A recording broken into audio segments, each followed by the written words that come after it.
একসাথে ১৭ বছর কাটানোর পর ১৭তম ভ্যালেন্টাইনস ডেতে গত ২-৩ বছরের মতো এবছরও তিনি দুটো আস্ত ফুলকপি আমায় গিফট করেছেন সকালে এবং সেটা দিয়ে আমি ধোকার ডালনা রেঁধে খাইয়েছি। তো সারাটা দিন ম্যাড়ম্যাড়ে করে কাটানোর পর সন্ধ্যেবেলা তিনি হঠাৎ বললেন, "চলো একটু বেরোই।" আমি তো খুশি হয়ে বেরোলাম। ইকো পার্কের সামনে দিয়ে যাচ্ছি দেখে ভাবলাম ইকো পার্কেই হয়তো নিয়ে যাবে ঘুরতে।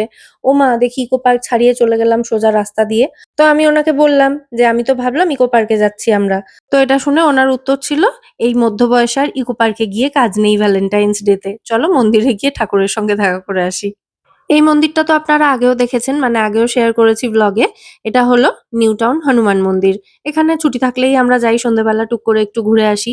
শ্যাম বাবার দর্শনে যাবো সেই কারণে আগে দুটো গোলাপ নিয়ে নিলাম শ্যাম বাবার জন্য। খুব ভালো দিনেই গিয়েছিলাম কারণ ওখানে গিয়ে দেখলাম শ্যাম বাবার মন্দিরে সৎসঙ্গ হচ্ছে। মানে ওই কথা বা কীর্তন টাইপের আরকি। তো এটা দেখতে ভীষণই ভালো লাগে। খুব সুন্দর করে গান গায় ওরা। মানে শেয়ার করবো আপনাদের সঙ্গে, দেখবেন আপনাদেরও ভালো লাগবে। তো সবার ১ম এ মন্দিরে ঢুকে আগে শ্যাম বাবার দর্শন করে নিলাম, প্রণাম-টণাম করে নিয়ে তারপর একটু ওই সৎসঙ্গ শুনছিলাম বসে, বসে। আপনারাও একটু দর্শন করে নিন।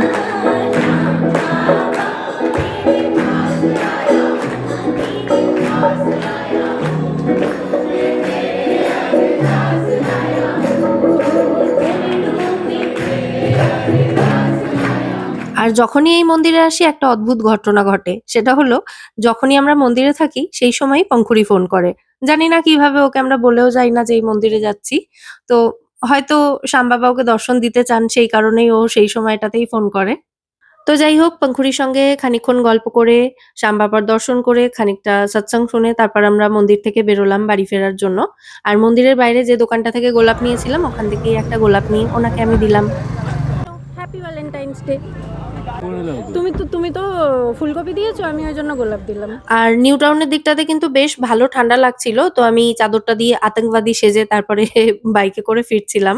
আর ফেরার সময় একটু জুতোর দোকানে ঢুকেছিলাম। ওনার একটা জুতো পছন্দ হয়েছিল দেখে। তো ওনাকে ওটা গিফট করলাম ভ্যালেন্টাইনস ডে উপলক্ষে। তো এই ছিল আমাদের ভ্যালেন্টাইনস ডে। তুমি আমাকে গোবি দিলে, আমি তোমাকে গোলাপ দিলাম। পার্থক্য আছে। আমি তো দিয়েছি তোমাকে, বলো। কখন দিলে? লাস্ট ইয়ারও তোমার জন্য কত গিফট নিয়ে এসেছিলাম বলো। লাস্ট ইয়ার হয়ে গেছে। ২০২৬ চলছে, আগের বার ২০২৫ ছিল। কই বলো, উত্তর দাও। হাজবেন্ডের কোনোদিন উত্তর দিতে নেই।